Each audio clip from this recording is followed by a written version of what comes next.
भरणी नक्षत्र यम का नक्षत्र है, वो बहुत क्रूअल हो सकता है। दंड देने से वो डरेगा नहीं, नहीं आपने गलती की, आपको दंड मिलेगा। 10 डिग्री वाला वो दंड नहीं दे पाएगा जो भरणी वाला दे देगा। जब आप ग्रहों को देखते हैं तो राशियां उनका ऊपरी लिबास है, नक्षत्र उनका अंदरूनी व्यवहार है। बिल्कुल। तो ये आप नक्षत्र से जानेंगे कि ये राजा कैसा है। मंगल 28 डिग्री पर उच्च के होते हैं, परम उच्च अवस्था। इसका मतलब है कि जिसका भी 28 डिग्री कैप्रिकॉर्न मकर राशि में मंगल होगा वो जबरदस्त फाइटर है। उन लोगों के बारे में पूछना चाहूँगी जो कहते हैं कि मेरी में तो 3 प्लैनेट उच्च के हैं, 4 प्लैनेट उच्च के हैं, पर लाइफ मेरी उतनी ही निराश है, मैं बहुत स्ट्रगल्स में हूँ, कुछ मुझे ऐसे बेनिफिट्स नहीं लग रहे। उच्च का ग्रह है और जीवन अच्छा नहीं है, तो इसका मतलब है नवांश में वो ग्रह अपनी ताकत खो चुका है, या वो बहुत बुरी अवस्था में पहुंच गया है, या क्रूर ग्रहों के संपर्क में है। अदरवाइज ऐसा नहीं हो सकता।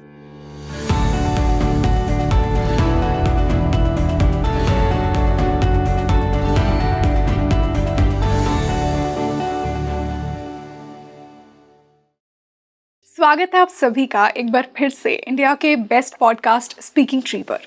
मैं हूं आपके साथ रंगोली शर्मा। दोस्तों, अगर आप एक ज्योतिष के स्टूडेंट हैं तो आज का पॉडकास्ट आपको बहुत ही पसंद आने वाला है, क्योंकि आज की जो हमारी गेस्ट हैं, हमने उनसे कभी ना कभी उनके वीडियोस से कुछ ना कुछ ज्योतिष के बारे में सीखा है, ज्योतिष की गहराइयों को जाना है। So I welcome doctor Richa Shukla. Ma'am, welcome to speaking tree. धन्यवाद रंगोली, और thank you for giving such a wonderful introduction. और आपके लिए मतलब क्या कहूँ, आप बहुत ही वाइब्रेंट एंकर लग रही हैं। so much, ma'am. अच्छा लगेगा आपके साथ बात करके। Yes ma'am. सो दोस्तों, आज के इस पॉडकास्ट में हम उच्च ग्रहों की सिग्निफिकेंस समझेंगे। उच्च ग्रह आपकी कुंडली की ब्लेसिंग है, पर कुछ लोगों की कुंडली में उच्च ग्रह होते हुए भी लाइफ में कोई खुशी नहीं है, बहुत स्ट्रगल है। ये सब भी हम आज के पॉडकास्ट में जानेंगे, तो इस पॉडकास्ट को पूरे अंत तक ज़रूर देखिए मेरे साथ। तो चलिए शुरुआत करते हैं आज के इस पॉडकास्ट की। मैम, तो पहले मैं उच्च ग्रहों की सिग्निफिकेंस समझना चाहूँगी कि कालपुरुष कुंडली में किसी भी भाव में चाहे कोई भी उच्च ग्रह बैठा हो तो क्यों इतने इम्पॉर्टेंट हो जाते हैं, क्या पास्ट लाइफ कर्मा होता है उच्च ग्रहों का, और फिर हम 1 बाय 1 हर ग्रह को समझेंगे। ओके, देखिए, उच्च जैसा कि आप नाम से ही जान रहे हैं कि ये ग्रह की सबसे अच्छी अवस्था है। इसको दीप्त अवस्था भी कहा जाता है। जो आप जब क्लास 6 पढ़ते हैं तो इसमें आप उच्च के ग्रह को दीप्त अवस्था में रखते हैं, यानी कि प्रकाशित। यस। और कोई भी ग्रह जब प्रकाशित है या अपनी सबसे अच्छी पोजीशन पर है तो फिर वो अच्छे फल देने के लिए भी योग्य हो जाता है। यानी उसके पास वो एलिजिबिलिटी है कि वो आपको आपके जीवन में जिस भाव को भी वो रूल करता है या जिन भावों का कारकत्व तो उससे जुड़ा हुआ है, उसके अच्छे फल आपको देने के लिए उसके पास योग्यता है। ठीक है, तो ये तो है उच्च ग्रह। उच्च ग्रहों का मतलब आप एक इस तरह भी समझ सकते हैं कि कोई भी ग्रह जो कि ज़ोडियाक में, मतलब यूनिवर्स में, ब्रह्मांड में अपनी एक ऐसी टेक्निकल पोजीशन पर है जहां पर उसकी रश्मियों को सबसे ज्यादा बल मिलता है। ठीक है, बहुत ही कंफर्टेबल है, मतलब बहुत कंफर्टेबल नहीं, बली है। कंफर्टेबल एक अलग चीज है। ओके। उसके पास बहुत ताकत आ गई है क्योंकि वो कुछ ऐसी टेक्निकल, ऐसी कुछ चीजें हैं जो उसकी रश्मियां वहां पर सबसे अच्छा या पावरफुल महसूस करती हैं। रश्मियां मतलब किरणें, सूर्य की रश्मियां, रोशनी, उसकी ताकत भी आप कह सकते हैं ना, या उसके जो भी डीप कोर कैरेक्टरिस्टिक्स हैं उनको बल मिलता है। तो वो अवस्था उच्च अवस्था होती है। और जब आपकी कुंडली में उच्च के ग्रह आप देखते हैं तो आपके चेहरे पर एक मुस्कान आ जाती है कि मेरा सूर्य उच्च का है, मेरा चंद्रमा उच्च का है। तो हाँ, ये एक अच्छी अवस्था है। पर आगे अभी बात करेंगे। बिल्कुल मैम, इसी से एक पॉइंट ये भी जानना चाहूँगी कि बहुत सारे क्लासिक्स में के.एन. राव जी की क्लासिक्स हो गई, बी.वी. रमन की बुक्स हो गई, उनमें एग्जॉल्टेड यानी उच्च प्लैनेट्स की मेंशन डिग्री भी होती है कि इन स्पेसिफिक डिग्रीज पे प्लैनेट्स उच्च के माने जाएंगे जी। तो वो भी हम समझना चाहेंगे एक बार। जो डिग्रीज आपने पढ़ी है स्पेसिफिक डिग्रीज, वो कहते हैं परमोच्च अवस्था। ओके। जैसे कि सूर्य 10 डिग्री मेष में उच्च के होते हैं। अगर आप मेष राशि को समझेंगे तो 0 से लेकर 13 डिग्री 20 मिनट तक एक राशि में हमारे पास जो है वो 2.25 नक्षत्र होते हैं। 2.25 नक्षत्र यानी कि 2 नक्षत्रों के 4-4 चरण और एक का सिर्फ एक चरण, पद भी कहते हैं, पद भी जिनको कहते हैं, वो अलग अलग फिर डिवाइड होते हैं। तो पहले यही होता है मेष में 4, 4 और 1, यानी कि 4 होंगे अश्विनी के, 4 भरणी के और कृतिका का एक चरण होगा, एक पद होगा, है ना। यानी 0 से 13 डिग्री 20 मिनट तक मेष राशि में केतु का नक्षत्र अश्विनी चलता है और सूर्य 10 डिग्री पर परमोच्च अवस्था में होते हैं। अब आप ये देखिए कि सूर्य केतु के नक्षत्र में परमोच्च अवस्था को प्राप्त करते हैं। राजा को क्या सिखाते हैं कि राजा को कैसा होना चाहिए। अश्विनी नक्षत्र क्या है? अश्विनी नक्षत्र सेल्फलेस तो बाद में, सबसे पहले ये मूवमेंट की राशि है। कभी भी राजा को आलसी नहीं होना चाहिए, सदैव अलर्ट, चलते फिरते अपने राज्य की देखभाल करते। घोड़े पर सवार हुए और चक्कर लगा कर आ गए, अश्विनी कुमार पूरा दिन चक्कर लगाते हैं। फिर केतु सेल्फलेसनेस, डिटैचमेंट, राजा को घृणा प्रेम द्वेष से ऊपर होना चाहिए, राजा को सन्यासी की तरह होना चाहिए, उसके लिए प्रजा का हर व्यक्ति बराबर होना चाहिए। इसलिए सूर्य मेष राशि में अश्विनी नक्षत्र की 10 डिग्री पर परम उच्च अवस्था में प्राप्त होते हैं, इसके यानी तृतीय चरण में। सूर्य की जो परमोच्च अवस्था है वो है। अब आपने तो मेष राशि में अपना सूर्य देखा और सबने कहा कि मेरा उच्च का है। मैं तो उच्च का सूर्य, मेरा उच्च का सूर्य है, लेकिन उच्च के सूर्य में बहुत वेरिएशंस होंगे। इन्हीं बारीकियों को आज हम समझेंगे। मैम का जो डिस्क्रिप्शन है वो बाकी आपको वीडियोस से और बुक से अलग मिलेगा, क्योंकि यहाँ पे हम सिर्फ ये नहीं सुन रहे हैं कि ओ सूर्य हमारा मेष राशि में बैठ गया, उच्च का हो गया। हम वो बारीकियों में जा रहे हैं कि किस डिग्री पे उच्च का होगा, परम उच्च क्या होता है, ये सब हमें बहुत कम जानने को मिलता है मैम। तो मैम मैं इसी से एक चीज़ और पूछना चाहूँगी इससे पहले कि हम हर प्लैनेट पे मूव करें। क्या उच्च ग्रहों का पास्ट लाइफ से कनेक्शन है कि हमारा पूर्व जन्म का अच्छा कर्म था इस एरिया से या इस ग्रह से कि इस जन्म में हमें उच्च का ही प्लैनेट मिल गया? देखिए, ये पूरी की पूरी ज्योतिष केवल कोई उच्च का ग्रह नहीं, हर ग्रह आपकी पास्ट लाइफ का ही प्रतिफल दिखा रहा है। नीच का भी, उच्च का भी, स्वग्रही भी, सब कुछ। उच्च का यानी दीप्त अवस्था में है, इसका मतलब है कि पिछले जन्मों में इस आत्मा ने इस भाव से रिलेटेड चीजों में एक उच्चता ऑलरेडी प्राप्त कर ली थी। वाओ। वो प्रकाशित हो चुका था। तो अब उस भाव से रिलेटेड इस जीवन में आप बहुत प्रयास नहीं करेंगे तो भी कुछ पा जाएंगे, क्योंकि हमारा कर्म जहां से छूटता है उसी प्लेटफॉर्म से हम अपनी दोबारा जर्नी शुरू करते हैं। बिल्कुल। तो वो उच्चता प्राप्त कर चुके थे साधना से, जैसे भी। तो इस जीवन में आपको वो ग्रह अच्छे फल देगा, कम मेहनत में, क्योंकि वो उच्च का है। बिल्कुल। ये कनेक्शन होता है, पर केवल उच्च के ग्रहों का नहीं, हर ग्रह का कनेक्शन है। बस उच्च में इतना डिफरेंस है कि एक वो ब्लेसिंग की तरह आ जाता है कंफर्टेबल पोजीशन में कि ऑलरेडी इस पे इतना कर्म कर काम लिया, हो चुका है। हाँ, काम हो चुका है, अब थोड़ा ही काम करना है, थोड़ा काम करना है और आपको फल थोड़ा ज्यादा मिल जाएगा। ओके। तो मैम मैं सबसे पहले मेरे one of my favourite planets यानी शुक्र से स्टार्ट करना चाहूंगी। देखिए, शुक्र उच्च का होता है, एग्जॉल्ट होता है पाइसीज में, और पाइसीज राशि है मोक्ष की, अध्यात्म की। तो कहीं ना कहीं ये कह सकते हैं कि सच्चा प्यार अनकंडीशनल होता है, सेल्फलेस होता है, सैक्रिफाइसिंग होता है, इसीलिए शुक्र पाइसीज में जाके एग्जॉल्ट हो रहा है। तो मैम मैं इसकी सिग्निफिकेंस आपसे जानना चाहूंगी कि अगर किसी का शुक्र एग्जॉल्टेड है तो क्या क्या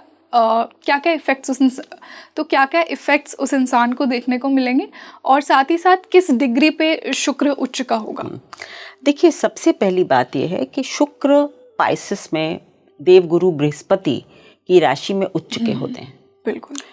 उच्च के शुक्र से आप कभी भी अच्छे वैवाहिक जीवन की उम्मीद नहीं करेंगे। ओके। उच्च का शुक्र अच्छा वैवाहिक जीवन नहीं देता, क्योंकि उसका अल्टीमेट पर्पस आपको साधना की तरफ ले जाने का है। आपके जीवन में, इस जीवन में आप देखेंगे कि आप बहुत कुछ कर रहे हैं अपने स्पाउस के लिए, लेकिन वहां से वो रिटर्न नहीं आ रहा है, क्योंकि शुक्र आपको ये सिखाना चाहता है कि सेल्फलेस होकर प्यार करते चले जाओ, वापसी की उम्मीद क्यों कर रहे हो? कोई कंडीशंस मत रखो। अनकंडीशनल लव सिखाता है, वापसी नहीं है। दूसरा, देवगुरु बृहस्पति की राशि है और ये मोक्ष की राशि है। यस। पर 12वां भाव अगर मोक्ष है तो भोग का स्थान भी यही है, शैया सुख भी यही है। अगर ये आश्रम है तो यही जेल भी है। 12वां घर जेल भी है, वहां भी आइसोलेशन है, आश्रम में भी आइसोलेशन है। तो केवल एक भाव को हम एक चीज से नहीं जोड़ेंगे, है ना, कि वो केवल क्योंकि शुक्र शादी का कारक इसलिए वो सेल्फलेस, सब नहीं। इस राशि में पहुंचकर शुक्र अपने, उनके पास आप जानते हैं ना कि शुक्र के पास देवगुरु बृहस्पति जैसी सब विद्याएं थी बराबर की। एक विद्या उनसे ज्यादा थी जो कि थी मृत संजीवनी विद्या। तो वो इक्वल लेवल के ज्ञानी हैं और थोड़े से ज्यादा ज्ञानी हैं बृहस्पति से। जी हाँ, एक विद्या उनके पास ज्यादा थी। बात सिर्फ ये थी कि उन्होंने अपनी विद्या का मिसयूज किया दैत्यों के लिए, इसलिए वो दैत्य गुरु हो गए और जुपिटर को, देवगुरु को एक बड़ा स्थान मिल गया। सो अगर ये ग्रह उच्च का होता है तो फिर ये आपको सेक्रीफाइस, डिटैचमेंट, साधना की तरफ ले जाने का प्रयास करता है, जो शुक्र के अच्छे गुण हैं। बिल्कुल। जो शुक्र की बेसिक कोर कैरेक्टरिस्टिक्स हैं, वो ज्ञान है, वो साधना है। इन्होंने बहुत साधना करके तो मृत संजीवनी पाई थी। बिल्कुल। तो यानी कि किसी को अगर ब्रह्मांड ने, शंकर जी ने ये दे दिया हो कि तुम मृत को जीवित कर सकते हो, तो उसकी साधना आप लेवल समझ सकते हैं, वो शुक्र की है और किसी की नहीं है। तो उच्च के शुक्र से आप वैवाहिक सुख को मत जोड़िए, ये नहीं है। और अगर है तो सेल्फलेस होकर सैक्रिफाइस करते चले जाइए। रिटर्न नहीं मिल रहा है तो बस उसको एंजॉय कीजिए कि यही मेरा कर्म है कि मैं इस बार सेल्फलेस होकर बस देता चला जाऊं, देखिए क्या होता है। And you should enjoy that sacrifice. और यही देता है उच्च का शुक्र। आप अभी आप यंग हैं, ज्योतिष की स्टूडेंट हैं, चार्ट्स उठाइए और देखिए उच्च के शुक्र वालों को क्या मिलता है। मैंने देखा एक दो का। तो कभी भी आप बहुत अच्छे डॉक्टर हो सकते हैं, उच्च का शुक्र। आप बहुत अच्छे मतलब गुरु हो सकते हैं, टीचर, ट्रेनर, कंसल्टेंट, कुछ भी हो सकते हैं आप, सब हो सकता है। पैसा भी आपके पास हो सकता है, ये नहीं कि पैसा नहीं होगा, बट शुक्र का जो बेसिक है मतलब मैरिज, मैरिटल ब्लिस नहीं देते। और ये 27 डिग्री पर अपनी परमोच्च अवस्था में होते हैं मीन राशि में, 27 डिग्री पर।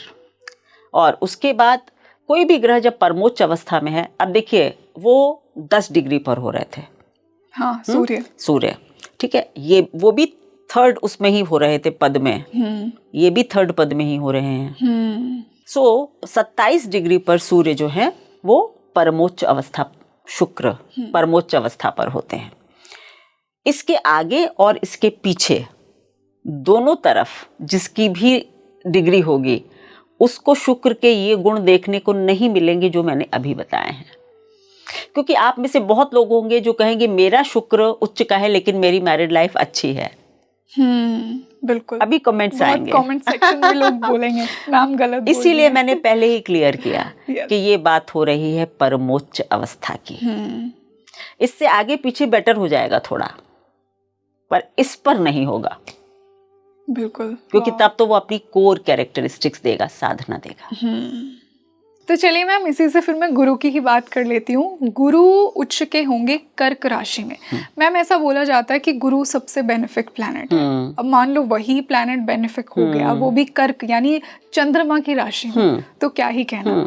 तो मैं जिन भी हमारे दोस्तों का गुरु कर्क राशि में है, मैं उनके लिए क्वेश्चन आपसे पूछना चाहूंगी। उच्च का मतलब ही है ना कि वो ग्रह अपनी जो कोर कैरेक्टरिस्टिक्स हैं वो देगा। ऐसे लोग विवेकी होंगे, ज्ञानी होंगे, ये निश्चित है। आपके पास ज्ञान है ना, क्योंकि ये उसका कोर है। पर ये मत भूलिए, उच्च के बृहस्पति से धन की कामना अच्छी नहीं है। मोक्ष का त्रिकोण है ये कर्क, और इनकी दृष्टियां पंचम और नवम 8 और 12 पर जा रही हैं। आप एक मोक्ष की तरफ बढ़ती हुई सोल हैं, आत्मा है। Wow, yes. आप गुरु हैं, आप ज्ञानी हैं। आप मटेरियल वर्ल्ड में मत फंसिए, गुरु अच्छा नहीं करेगा। हर ग्रह उच्च का ये नहीं हुआ कि फिर तो सब बढ़िया हो गया। ज्ञान की दिशा में जाइए। हाँ ठीक है, अगर आपका बृहस्पति अच्छा है, हो सकता है आपके पास अच्छे एसेट्स हों, अच्छी कार हो, बड़ा घर हो, ये भी होगा, क्योंकि वो चौथे घर में ही उच्च का होता है बृहस्पति। बड़ा घर, बड़ी कार, ये सब भी देगा आपको। अच्छा होमली एनवायरनमेंट, अच्छा होमली एटमॉस्फेयर, आपकी माँ अच्छा कनेक्शन, अच्छी करने वाली, पूजा पाठ वाली, ये सब उच्च का बृहस्पति दे रहा है आपको। सब हो रहा है, लेकिन केवल और केवल इसी की इच्छा आपके लिए अच्छी नहीं। आपको कहीं ना कहीं अपने अंदर ये लाना ही होगा, मेरी सोल का पर्पस क्या है, देख कहाँ रहे हैं, मैं क्यों हूं यहाँ, क्या है। साधना में जाइए, आश्रम में जाइए, भक्ति में जाइए, गुरुओं का संगत कीजिए, तब ये बृहस्पति बहुत बढ़िया रिजल्ट देते हैं। केवल और केवल आप सोचे कि एक तरह का कोई रिजल्ट दे देगा, अच्छा नहीं, ऐसा नहीं है। पर हाँ इतना कहूंगी कि उच्च के बृहस्पति एक ब्लेसिंग है आपके चार्ट में, इसमें कोई दो राय तो नहीं। मतलब कुछ भी कहिए, लेकिन एक बहुत शुभ ग्रह एक बहुत ही शुभ राशि में उच्च का होता है। और मैम जुपिटर और मून का कनेक्शन यहाँ बन रहा है। मैं हमारे दर्शकों को कहना चाहूंगी कि जुपिटर और मून, जिससे गज केसरी योग भी बनता है, इसीलिए कितना ऑस्पिशियस माना जाता है। और कुछ भी कहिए कि बृहस्पति जैमिनी ज्योतिष में जीव कारक भी हैं। हाँ बिल्कुल। और वहाँ पर जब चंद्रमा के साथ जीव का कनेक्ट बन जाता है, तो इसका मतलब है कि ये व्यक्ति अपनी धरती, अपनी माँ, अपने पृष्ठभूमि सबसे बहुत जुड़ा हुआ इंसान है। इसकी जो वैल्यूज़ है बहुत स्ट्रॉन्ग है, इसकी कोर वैल्यूज़, इसको बहुत अच्छी अपब्रिंगिंग मिली है। ये व्यक्ति अपनी माँ से बहुत इन्फ्लुएंस्ड है। के.एन. राव साहब का उच्च का बृहस्पति है, और उनको ज्योतिष ही उनकी माँ ने सिखाई है। वाह। जी हाँ, तो ये है, माँ भी ज्ञानी और फिर माँ से आपका कनेक्ट भी बहुत बढ़िया, ये उच्च के बृहस्पति की निशानी है। ठीक है। सो 5 डिग्री पर परमोच्च अवस्था में होते हैं। ये जो मैं बार बार परमोच्च अवस्था कह रही हूँ, ये है कि इस पर ये सारे के सारी चीजें जरूर मिलेंगी इस डिग्री पर। उसके इधर या उधर कम या ज्यादा हो सकती है। बट ये जो आप डिस्क्राइब कर रही हैं, ये कैरेक्टरिस्टिक्स उस एक डिग्री पर सर्टेन जो डिग्री हमारे ऋषियों ने दी है उस पर है। बिल्कुल। तो मैम इसी से अब हम Surya, the king of the zodiac, Surya की बात करते हैं हम। और सूर्य उच्च का होता है मेष राशि में, जो कि है मार्स मंगल की राशि। तो इसके बारे में बताइए। देखिए भाई, राजा कहाँ सबसे ज्यादा प्रसन्न होगा? अपने सेनापति के साथ। बिल्कुल। उसकी शक्ति सेनापति है, क्योंकि सेना का ही तो राजा अधिपति है। तो उसकी ताकत कौन है? मंगल। मंगल। तो वहां वो कंफर्टेबल भी फील कर रहा है कि सेना मेरे साथ है। सेनापति मेरे साथ हैं, now I am the king, yes, right. तो उच्च का होता है मेष राशि में। उच्च के सूर्य होते हैं 10 डिग्री पर, और मेष राशि में 0 से 13 डिग्री 20 मिनट पर केतु का नक्षत्र अश्विनी होता है। तो अश्विनी नक्षत्र जो है वो चिकित्सकों का नक्षत्र है। अश्विनी नक्षत्र हीलर है। अश्विनी नक्षत्र मूवमेंट का नक्षत्र है। अश्विनी नक्षत्र बहुत डेडिकेशन का, डिसिप्लिन का नक्षत्र है। सारी बातें, क्योंकि अश्विनी कुमार कौन है? सूर्य के रथ के घोड़े के जो वाहक हैं वो हैं, यानी इनसे ज़्यादा डिसिप्लिन कोई नहीं है, ठीक है। तो राजा को कैसा होना चाहिए? डिसिप्लिन्ड, मूवमेंट करते रहना चाहिए, एक्टिव, सदैव सबके लिए समान एटीट्यूड रखिए जनता में, किसी से राग नहीं, किसी से द्वेष नहीं, किसी से समदर्शी होना चाहिए राजा को। इसलिए सूर्य केतु की राशि में उच्च के होते हैं। राजा हीलर भी है ना, हमारे दुख दर्द को दूर करता है राजा, ये गुण होने चाहिए राजा में। तो अगर सूर्य 10 डिग्री, करेक्ट 10 डिग्री पर होगा तो फिर ये व्यक्ति ऐसा ही होगा। ये राजा एक योगी के रूप में राजा होगा, ये योगी होगा। ओके। और राजा जैसे सारे गुण होंगे, बहुत प्रतापी होगा, लेकिन थोड़ा सा योगी होगा, डिटैच्ड। मैम, सूर्य के साथ ईगो, एरोगेंस, प्राइड ये बहुत इजीली अटैच कर देते हैं। हाँ, मैं हमारे दर्शकों से भी जानना चाहूँगी कि अगर आपका सूर्य स्ट्रॉन्ग है, फर्स्ट हाउस में है, एग्जॉल्टेड है, तो क्या लोग भी आपको कहते हैं कि आप ईगोइस्टिक हैं? मुझे आज तक ये अच्छे से समझ नहीं आया है, क्योंकि सूर्य जो होता है वो सोर्स ऑफ लाइफ होता है, वो गिवर होता है। तो इतना ईजिली सूर्य के साथ ईगो क्यों अटैच कर देते हैं? और क्या इस कंडीशन में भी जब सूर्य एग्जॉल्ट होगा तो वहाँ, मतलब उच्च का होगा, तो वहाँ भी ईगो या प्राइड आएगा? देखिए, 2 बातें हैं। मैंने कहा ना कि परमोच्च पर होगा तो नहीं होगा। अच्छा, फिर तो वो योगी है। ओके। आगे पीछे होगा तो होगा। अच्छा, ईगो प्राइड होगा उसमें। देखिए, जब आपके पास ताकत आती है, आपको पता है कि आप राजा हैं और आपके पास वर्ल्ड बेस्ट आर्मी भी है, भाई एरोगेंस क्यों नहीं आएगी? अमेरिका के राष्ट्रपति में एरोगेंस क्यों नहीं होगी? सबसे ताकतवर देश हैं आप, और फिर आपकी इकोनॉमी भी अच्छी चल रही हो, फिर आपकी सेना भी अच्छी हो, आप उनको एरोगेंस नहीं तो क्या हमको आएगी? राजा के पास जब सत्ता है, वो ऑलरेडी राजा है, और उसमें भी उसको वर्ल्ड बेस्ट आर्मी मिल गई, बहुत बढ़िया फाइटर सेनापति मिल गया, क्यों नहीं आएगा ईगो? और अगर यही राजा हम्बल हो जाए? वो हम्बल 10 डिग्री पर होगा ना, मैंने कहा ना। अच्छा, सिर्फ 10 पर होगा? 10 पर, परमोच्च पर ही ये आप ला पाएंगे ये गुण। 10 से नीचे पर भी थोड़ा बहुत हो सकता है, पर 10 से निकल चुका है तो नहीं होगा। ओके। 10 डिग्री से ऊपर वाला सूर्य मेष में आपको ह्यूमिलिटी नहीं देगा, क्योंकि फिर आप कहाँ आ गए हो? फिर आप भरणी नक्षत्र में आ गए हो। आप कहोगे मैं ही तो हूँ सबका पालन पोषण करने वाला, मैं ही हूँ, सब कुछ मुझसे है, मैं खाना न दूँ लोगों को खाना नहीं मिलेगा, एरोगेंस आती है। Yes, like that. फिर कृतिका में अगर आ गया लास्ट डिग्रीज में तो फिर मैं ही मैं हूँ, मेरा अपना नक्षत्र है। यस, सो केतु के नक्षत्र में तो है ये बात, योगी और ह्यूमिलिटी, अदरवाइज नहीं है। भरणी नक्षत्र यम का नक्षत्र है, बहुत क्रूअल हो सकता है वो राजा। भरणी नक्षत्र यम का नक्षत्र है, वो बहुत क्रूअल हो सकता है, मतलब बहुत हार्ड कोर डिसिप्लिनरियन हो सकता है। दंड देने से वो डरेगा नहीं, आपने गलती की, आपको दंड मिलेगा। 10 डिग्री वाला वो दंड नहीं दे पाएगा जो भरणी वाला दे देगा। इंटरेस्टिंग। सो ये बहुत फर्क है। जब आप ग्रहों को देखते हैं तो राशियां उनका ऊपरी लिबास है, नक्षत्र उनका अंदरूनी व्यवहार है। बिल्कुल। तो ये आप नक्षत्र से जानेंगे कि ये राजा कैसा है। बिल्कुल, ये फर्क है। इसी से मैम मैं चंद्रमा, मून पर जाना चाहूंगी, जिसे रानी भी कहा जाता है। जैसे आपने सूर्य को राजा कहा, सेनापति कहा मार्स को, वैसे ही मून रानी है। और रानी कैसी होती है? Soft, feminine, motherly, nurturing. तो हम मून की एग्जॉल्टेशन यानी उच्च अवस्था को डिस्कस करेंगे, जो कि एग्जॉल्ट होता है वृषभ राशि में, जो कि शुक्र की राशि है। तो शुक्र की राशि में ही मून क्यों एग्जॉल्ट हो रहा है? आप ये बताइए मुझको, क्योंकि आप ज्योतिष की स्टूडेंट हैं, चंद्रमा है क्या? चंद्रमा का तत्व क्या है? जल।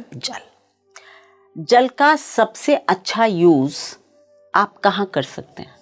हमारे 4-5 जो भी हमारे तत्व होते हैं, हमारी जो राशियां हैं वो तत्वों में भी एलिमेंट्स भी हैं। अग्नि, वायु, अग्नि, पृथ्वी, वायु, जल, ये 4 तत्वों की राशियां हैं। वृषभ राशि पृथ्वी तत्व की राशि है। जल जब पृथ्वी पर बरसता है तभी वहां से फसल उगती है। जल का सबसे अच्छा यूज पृथ्वी पर होता है, धरा पर होता है, जमीन पर होता है, क्योंकि उसी से लाइफ बनती है। उसी से लाइफ बनती है। तो चंद्रमा उच्च के इसलिए पृथ्वी तत्व राशि में होते हैं। दूसरा, ये स्थान काल पुरुष में आपका अपना परिवार है। हाँ, बिल्कुल। हमारा मन सबसे ज्यादा प्रसन्न कहाँ होता है? जब हम अपने परिवार के बीच में होते हैं। या फिर हमें सबसे ज्यादा आनंद कब मिलता है? जब हम बढ़िया भोजन करते हैं, आत्मा तृप्त होती है। सेकंड दूसरा हाउस घर टेस्ट का भी होता है। भोजन। यस। कोई आपकी प्रशंसा के 2 शब्द बोलता है तो आप खिल जाते हैं, मन प्रसन्न हो जाता है। दूसरा घर वाणी, तो क्यों ना उच्च के हो चंद्रमा दूसरे घर में, आपको समृद्धि देते। आपकी माँ, चौथा घर है, माँ है। घर में नर्चरिंग, फूड, केयर, ये सब कौन देता है? माँ। वो कहाँ उच्च की होगी? घर में। माँ कहाँ की रानी है? घर की रानी है। और कहाँ की रानी है? यस। तो इसलिए चंद्रमा द्वितीय भाव में उदय होते हैं। सूर्य प्रथम में है, राजा है, वो अपने में ज्यादा सोच रहा है। माँ क्या सोच रही? पूरे परिवार का सोच रही है। इसलिए चंद्रमा दूसरे भाव में उच्च के होते हैं। संपदा देते हैं, नर्चरिंग बनाते हैं और अच्छे इमोशंस, केयरिंग इमोशंस देते हैं। इसलिए चंद्रमा वहाँ उच्च के होते हैं। चंद्रमा के लिए उच्च का होना, मैं कहूँगी कि ऐसे लोग बहुत इमोशनल भी होते हैं, लेकिन बाहर से ये दिखाते हैं कि दे आर वेरी प्रैक्टिकल। नहीं, मैं काफ़ी प्रैक्टिकल हूँ, मैं काफ़ी ऐसा हूँ। अंदर से आप बिल्कुल इमोशन से भरे हुए हैं। आप नारियल जैसे हैं, हार्ड, अंदर से वाटर वाटर, बिल्कुल जैसी माएँ होती हैं, आपकी भलाई के लिए डांटती मारती है ना, लेकिन अंदर से हमेशा आपकी अच्छाई सोचती हुई। सो चंद्रमा उच्च का आपको ऐसा बनाता है। Very caring, nurturing, caring, emotional, but थोड़ा सा ऊपर से टफ। सो उच्च का चंद्रमा एक ब्लेसिंग है। अगर आप इस चीज को अपनी लाइफ में उतारना चाह रहे हैं तो आप दयावान हो सकते हैं, आप बहुत अच्छे व्यक्ति, दान कर्म कर सकते हैं। ये सब इट्स अ गुड साइन। और ये भी दिखाता है कि कहीं ना कहीं आपके पास थोड़ी बहुत साधना वगैरह भी थी। क्योंकि आपका मन उच्चता पाए हुए है, यानी किसी लेवल पर किसी जन्म में आपने कुछ साधना वगैरह प्राप्त की थी, एंड योर मन जो है वो एक हायर लेवल पर मूव कर रहा है। तो मैम किस डिग्री पे मून उच्च का होगा? चंद्रमा परमोच्च 3 डिग्री पर होता है। 3? वृषभ राशि में सिर्फ 3 डिग्री पर परमोच्च अवस्था है उसकी, और उसके बाद वो अपनी उच्चता से नीचे आ जाता है। देखिए, डिग्री क्रॉस करते ही उच्च का रहेगा, पर इतनी जो क्वालिटीज मैंने बताई हैं, ये सब जरूरी नहीं है कि आपके अंदर हों। और मैम ये कितना इंटरेस्टिंग है, बहुत से एस्ट्रोलॉजर्स ये कहते हैं कि कम डिग्री का प्लैनेट इतना पावरफुल नहीं है, जबकि चंद्रमा तो 3 पे ही उच्च का हो गया। बृहस्पति आगे भी अभी हम बात करें, कई ग्रह बहुत कम डिग्री पर उच्च के हो रहे हैं, तो फिर ये कैसे हो रहा है? इंटरेस्टिंग। तो मैम इसी से मैं अब शनि की बात करना चाहूँगी। शनि से लोग इतना डरते हैं, शनि को इतना बदनाम कर दिया है। कितना अच्छा प्लैनेट है, कितना आपको हम्बल बनाता है, कितना आपको हार्डवर्किंग बनाता है। तो शनि उच्च का होगा लीब्रा यानी तुला राशि में, जो कि है शुक्र की राशि। अब देखिए, शनि रिस्पॉन्सिबिलिटी भी है और शुक्र क्या है? प्यार। तो कहीं ना कहीं कह सकते हैं कि प्यार भी एक रिस्पॉन्सिबिलिटी है, इसीलिए वो उच्च का हो रहा है। मतलब ये मेरा पर्सनल एनालिसिस है, तो मैं आपसे इसकी सिग्निफिकेंस जानना चाहूँगी। नहीं, ये एक अभी आपकी जो उम्र है उस हिसाब से ये सही इंटरप्रिटेशन है। ओके। अभी आप यंग हैं तो आपको यही दिखना भी चाहिए, है ना, बट थोड़ा सा असलियत में फर्क है, क्योंकि तुला राशि जो है वो सामंजस्य की राशि है, परफेक्शन की राशि है, बैलेंस की राशि है। शनि इसलिए उच्च के होते हैं वहां पर कि अपने कर्मों में बैलेंस रखिए, ना इधर ना वहां, आप बिल्कुल सीधे खड़े रहिए, जो कर्म कहता है वही कीजिए, स्वधर्म का पालन कीजिए, है ना। आपको अपने कर्म से अलग नहीं होना और दूसरों को साथ लेकर चलिए। देखिए, अगर आप अच्छे टीम वर्कर नहीं हैं तो आप बहुत आगे नहीं जा सकते, ये ध्यान रखिए। अकेला गाड़ी कितनी देर तक खींच लोगे, कब तक, कभी तो थकोगे। बिल्कुल। तो कर्म का स्वामी सप्तम में उच्च का होता है, वो कहता है टीम वर्क सीखिए, लोगों को साथ लेकर चलिए, फिर आपकी यात्रा सुखद होगी। तो शनि का शुक्र की राशि में उच्च का होना, केवल शुक्र से मत जोड़िए, उसकी ब्यूटी लव नहीं, यहां पर उसका बड़ा पर्पस देखिए। बहुत तुला के शनि वाले लोग जजेस होते हैं। अच्छा जी, कर्म का स्वामी तुला में है और उच्च का है, माना किसी का 10th लॉर्ड है शनि, तुला में है, बहुत पॉसिबिलिटी है या तो वो अव्वल दर्जे का व्यापारी होगा जिसके बहुत बड़े कोलैबोरेशंस होंगे, है ना, उसने वो मर्जर किया होगा, इसको लिया होगा, उसको लिया होगा, और या फिर वो बहुत अच्छा टीम प्लेयर होगा, सीईओ होगा, लेकिन उसके सारे लोग कह रहे होंगे बॉस मुझे भी बहुत आगे बढ़ाते हैं। वो जान रहा है किसको साथ लेके चलने से सब बढ़ेंगे आगे। So Saturn is exalted in Libra for that. Interesting. Yeah, so it is like that. तो अपनी कोर क्वालिटीज क्या हैं कर्म करने की, बढ़ा देते हैं और आपको एक मजबूत इंसान बनाते हैं, बैलेंस बनाते हैं, कर्म से नहीं डिगने वाला बनाते हैं। बिल्कुल। इसलिए वो उच्च के होते हैं। और मैम कितनी डिग्री पे होगा? शनि जो है वो अपनी परमोच्च अवस्था में होते हैं 20 डिग्री पर। तुला राशि में शनि हो और एग्जैक्ट 20 डिग्रीज पर हो तो आपको बिल्कुल ऐसी पर्सनालिटी मिलेगी जो मैंने बताई है। ठीक है, इससे पहले अगर डिग्रीज होगी यानी 0 to 20 डिग्रीज होगा तो ये व्यक्ति अपने अंदर ये क्वालिटीज लाने का प्रयास कर रहा होगा, और 20 से ज्यादा डिग्री होगी, शनि उच्च का ही है, तो फिर वो इन चीजों को ज्यादा अपनी लाइफ में नहीं अप्लाई कर रहा होगा। उसको लग रहा है इससे क्या होता, टीम को साथ लेने से कुछ नहीं होता। फर्क होगा, उच्च के शनि के 3 लोगों को मिलिए, तीनों के अलग कैरेक्टरिस्टिक्स होंगे। तो मैम मैं इसी से मंगल की बात करना चाहूंगी। अब मंगल जैसा आपने बताया है सेनापति, पावर, करेज, और मंगल एग्जॉल्ट होगा कैप्रिकॉर्न शनि की राशि में, काल पुरुष में 10वें भाव में मंगल बेस्ट है। तो क्या सिग्निफिकेंस है मंगल का शनि की राशि में एग्जॉल्ट होने में? सेनापति सबसे ज्यादा कहाँ, उच्च का मतलब आप ऐसे समझ लो कि खुश कहाँ है आदमी सबसे ज्यादा, आप ऐसे समझ लो इसको आम आदमी के लिए।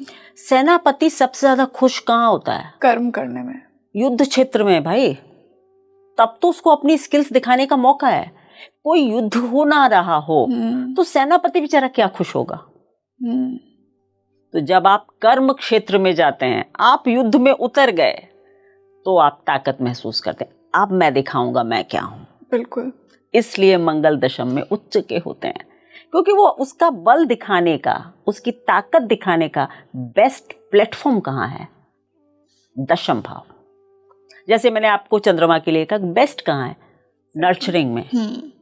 इसी तरह मंगल कहाँ है? युद्ध क्षेत्र में। तो कर्म स्थान में इनको उच्चता मिलती है, दिशा बल मिलता है, सब कुछ मिलता है, इसलिए मंगल वहां पर उच्च के होते हैं। जिसका भी मंगल उच्च का होगा, मंगल 28 डिग्री पर उच्च के होते हैं, परम उच्च अवस्था। इसका मतलब है कि जिसका भी 28 डिग्री कैप्रिकॉर्न मकर राशि में मंगल होगा, वो जबरदस्त फाइटर है। सेना के बड़े बड़े जनरल्स, बड़े बड़े रैंक होल्डर्स उच्च के मंगल के होते हैं। बड़े बड़े सर्जन्स, डॉक्टर्स, ये सब उच्च के मंगल के लोग होते हैं। क्यों? क्योंकि इनके पास हाथ में हथियार है, इनको युद्ध क्षेत्र में रोज उतरना है और अपनी शक्ति का लोहा मनवाना है। तो इसलिए मंगल वहां पर उच्च के होते हैं।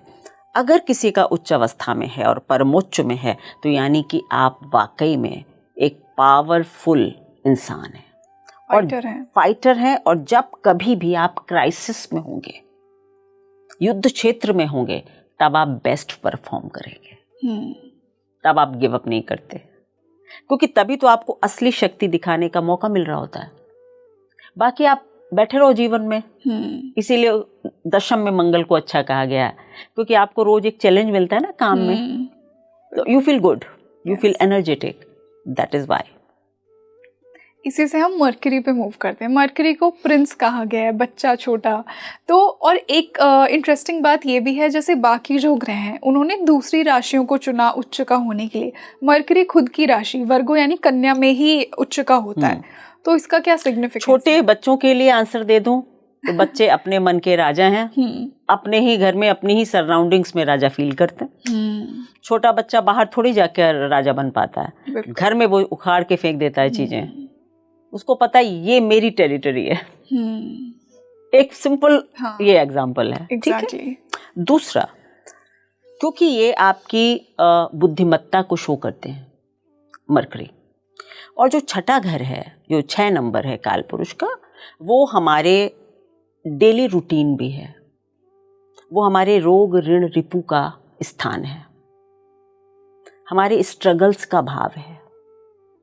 तो बुध वहाँ उच्च के होते हैं, यानी आपकी इंटेलिजेंस का बेस्ट यूज कहाँ होता है? जब आप परेशानियों में घिरे हों, तभी तो आप यूज करते हैं। और कहते हैं ना, जो व्यक्ति परेशानियों में धीर गंभीर बना रहता है वही सच्चा अच्छा इंसान है। कैरिड अवे हो गए, भागने लगे इधर उधर। Best use of intelligence is at the time of crisis. Yes, so Mercury gets exalted in Kanya, Virgo. दूसरा, और बच्चों का ये कि बच्चा है तो अपने में खुश है, टेरिटरी में मजे में है, अपनी राशि में ही उच्च का हो रहा है। ठीक है। तीसरी बात ये कि ये डेली रूटीन है, ये हमारी नौकरी है। बुद्धिमत्ता का दूसरा उपयोग सबसे ज्यादा का है नौकरी में। यूज करो, नहीं तो निकाल दिए जाओगे।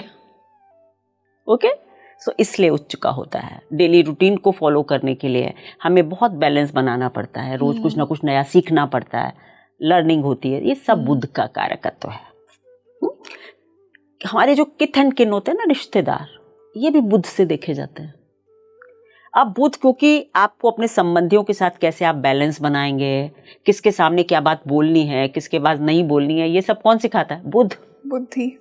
अच्छा बुध होगा तो आप ऐसी गलतियां नहीं करेंगे, मैंने तो बोल दिया। वो नहीं बोलता, उसको पता है किसके सामने क्या बोलना है। सो संबंधियों के साथ हम अपने बोलने से ही तो संबंध खराब कर लेते हैं। जवान पे कंट्रोल हो तो संबंध ठीक चलते हैं। मरकरी। और कितनी डिग्री पे होता है? 15 डिग्री। 15 पे परमोच्च अवस्था उसकी 15 डिग्री है।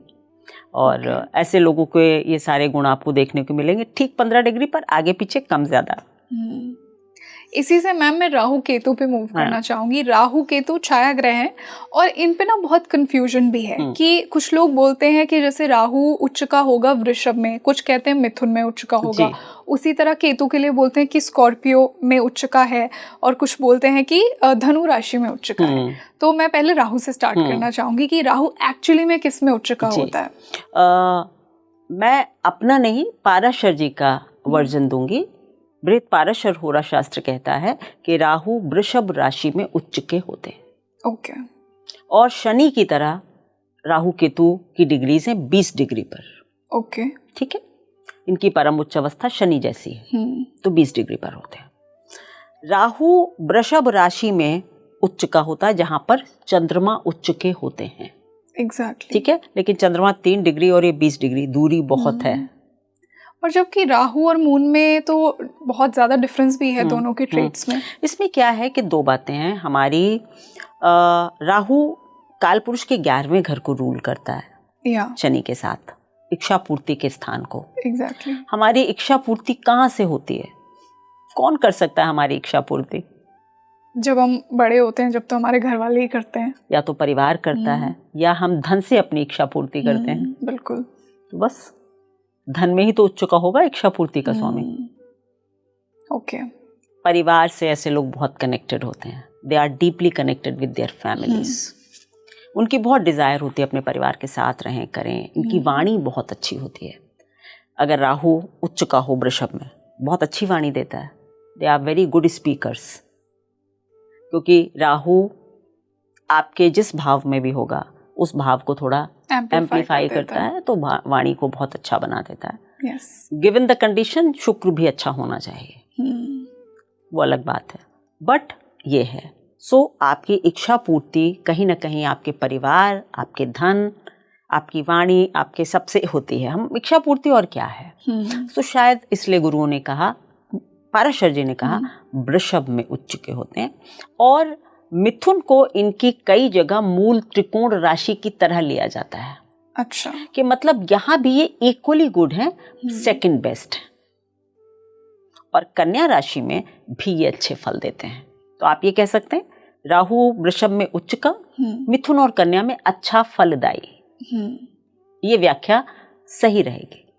आप हमारे दर्शकों को मूल त्रिकोण को डिफाइन करना चाहेंगे? मूल त्रिकोण का मतलब होता है, आप ऐसे भी कह सकते हो कि स्वराशि अगर हमारा घर है तो मूल त्रिकोण हमारा ऑफिस है। मतलब ऐसा जहां पर हम थोड़े अलर्ट हैं, वर्किंग मोड में हैं, but at the same time comfortable हैं, ऑफ कोर्स अच्छी अवस्था में अच्छे फल दे सकते हैं। ओके। और आपके अकॉर्डिंग पर्सनली किस में ज्यादा इफेक्टिव है? वृषभ में लक्ष्मी के लिए, धन के लिए बहुत बढ़िया है राहु। अच्छा, लक्ष्मीपति योग बनाते हैं। अच्छा, और उसमें मिथुन में मैं कहूंगी कि आपके एंटरप्रेन्योरशिप की स्किल्स के लिए बहुत बढ़िया है राहु। मुझे लगता है राइटर्स, ऑथर्स बनने के लिए भी सेल्स में आप बहुत अच्छा कर सकते हैं। सेल्स में, मीडिया में, ऑथर्स वगैरह तो तब बनेंगे जब चंद्र भी बहुत अच्छा होगा, शुक्र भी बहुत अच्छा होगा, बृहस्पति बहुत अच्छा होगा। बट हाँ, मीडिया, सेल्स, जहाँ पर केवल आपकी वाणी चल रही है, कम्युनिकेशन चल रहा है, exactly, those fields are very good. Okay. तो इसी से मैं अब केतु पे मूव करना चाहूंगी, और ये हमारा लास्ट प्लैनेट होगा इस सीरीज का। तो केतु को, जैसा कि आपने कहा कि कुछ लोग स्कॉर्पियो में अच्छा बताएंगे, उच्च का बताएंगे, और कुछ धनु में। स्कॉर्पियो में ही पाराशर जी ने कहा है, क्योंकि ये दोनों आपस में एकदम 180 डिग्री पर होते हैं। तो अगर वो उच्च का वहाँ है तो ये यही उच्च का होगा, उच्च का होगा। और इसी वाइसे वर्षा ये नीच के होते हैं। राहु वृश्चिक में नीच का है, और केतु वृश्चिक में उच्च का और वृषभ में नीच का, यानी 8 और 2। ठीक है। केतु जब उच्च के होंगे, अब केतु क्या है, क्यों अष्टम भाव में स्कॉर्पियो में ही उच्च के होंगे, इसका एक रीजन भी हो सकता है। धनु में क्यों नहीं होंगे? ये आपका सर नहीं है, केवल धड़ है। हमें अपनी आइडेंटिटी तो पता ही नहीं। हम बिना आंखों के गुरु कहां ढूंढेंगे? हम क्या करेंगे? हम तो केवल अपने से बात कर सकते हैं, सेल्फ में, इंट्रोस्पेक्शन, खोज। आंखें है नहीं, वो व्यक्ति क्या करता है? अपने से बात, अपने में खोया होता है। ईश्वर की प्रार्थना में क्यों किया ऐसा, क्या किया, ईश्वर में लीन है। तो केतु ऑकल्ट और ये सब देता है, साधना देता है, यही उच्च का है। धनु राशि तो फायर साइन की सर्वोत्तम राशि है। यहां पर उच्च का कैसे होगा केतु, जिसके पास कुछ करने कोई नहीं, उसकी आंखें ही नहीं है। पानी में तो ठीक है, आप डूब गए अंदर। फायर में तो आप जल जाएंगे, क्योंकि आप फायर से दूर भी नहीं जा सकते। हाँ, अगर कोई गुरु आपकी आंख बन जाए तो आप बहुत अच्छा कर सकते हैं। तो धनु का केतु गुरु आपको जीवन में मिल जाए तो आप उच्च जैसे फल प्राप्त कर सकते हैं, पर अकेले नहीं, गुरु चाहिए फिर आपको। अदरवाइज 8वें में ही वो उच्च का होता है। और 20 डिग्री पे 20 डिग्री इनका शनि के हिसाब से चलता है। वाह। तो मैम इसी से हमने हर ग्रह को तो डिस्कस कर ही लिया। अब मैं उन लोगों के बारे में पूछना चाहूँगी जो कहते हैं कि मेरी में तो 3 प्लैनेट उठ चुके हैं, 4 प्लैनेट उठ चुके हैं, पर लाइफ मेरी उतनी ही निराश है, मैं बहुत स्ट्रगल्स में हूँ, कुछ मुझे ऐसे बेनिफिट्स नहीं लग रहे। तो इस पे आपका क्या कहना है? पहली बात तो ये कि जो जैसा कि मैंने कहा कि जब ग्रह अपनी उच्चता की तरफ मूव कर रहा है, जितनी भी डिग्री पर है ना, जैसे चंद्रमा है 3 डिग्री पर ही उच्च का हो गया। yes. तो आप केवल शुरू से लेकर और बस एक राशि में सिर्फ 3 डिग्री तक, यानी बहुत शुरुआत में ही उसका असर हो गया। उसके बाद उसने अपनी परम उच्च डिग्री को छोड़ दिया और वो नीचे आ गया। तो उच्च का चंद्रमा जैसे वृषभ में आपको किसी का दिख रहा है, पर वो 28 डिग्री पर है, 27 डिग्री पर। बहुत नॉन एम्बिशियस लोग दिखेंगे आपको। They are not ambitious, they are saying कुछ नहीं करना यार, है उच्च का ही चंद्रमा। हाँ बिल्कुल, वो नहीं कर रहा, उसने अपनी उच्चता छोड़ दी, अब वो नीचे जा रहा है। वो कह रहा है क्या रखा है यार इस सब में, लाइक दैट। सूर्य उच्च का हो गया 10 डिग्री पर, उसके बाद उसने उच्चता छोड़ दी, फिर वो नीचे आ गया। फिर वो अपनी कभी अपने को एरोगेंस दे रहा है, कभी ये दे रहा है, वो दे रहा है। It's not that good. जो उसके कोर नेचर है उससे वो हट गया है, अब अपने कोर नेचर से हट चुका है। ठीक है, बट जो आपने कहा कि खराब जिंदगी है, तो मैं कहूंगी कि जरूर उन ग्रहों के ऊपर और खराब ग्रहों के प्रभाव अवश्य होंगे, या वो ग्रह नवांश में नीच के या खराब अवस्था में पहुंच गए होंगे। उच्च का ग्रह है और जीवन अच्छा नहीं है, तो इसका मतलब है नवांश में वो ग्रह अपनी ताकत खो चुका है, या वो बहुत बुरी अवस्था में पहुंच गया है, या क्रूर ग्रहों के संपर्क में है। अदरवाइज ऐसा नहीं हो सकता। नवांश में उसने ताकत खो दी, तो दिख रहा उच्च का, लेकिन कुछ नहीं कर पा रहा है। तो मतलब और भी बहुत सारे फैक्टर्स होते हैं। इट्स नॉट दैट कि हमने एक चीज देखी और क्या ऐसा होगा। हाँ। So thank you so much ma'am, इतना डिटेल्ड पॉडकास्ट हमें देने के लिए। उच्च ग्रहों पे बहुत से लोग बात करते हैं, बट इतना डिटेल्ड में, इतना डिग्री वाइज आपने समझाया, और इससे आई एम श्योर कि हमारे दर्शकों के भी बहुत सारे डाउट्स क्लियर हो गए होंगे कि मेरा तो प्लैनेट उच्च का है पर मुझे उच्च वाले बेनिफिट्स क्यों नहीं फील हो रहे हैं। तो आपका जो भी प्लैनेट उच्च का है मुझे कॉमेंट सेक्शन में बताइए, आपकी लाइफ में आपको उसके क्या इफेक्ट्स दिखते हैं और आप कितना रिलेट कर पाए मैम की बातों से। आई एम श्योर बहुत ज़्यादा कर पाए होंगे। मैं तो एज अ ज्योतिष सीकर माई सेल्फ, मैंने तो बहुत कुछ सीखा मैम आज आपसे। एंड मैं हमारे दर्शकों से जानना चाहूँगी उन्हें कैसा लगा आज का ये पॉडकास्ट। तो जुड़े रहिए मेरे साथ इंडिया के बेस्ट पॉडकास्ट स्पीकिंग ट्री पर। मिलते हैं एक और बेहतरीन पॉडकास्ट के साथ। मैं हूँ आपके साथ रंगोली शर्मा। नमस्ते।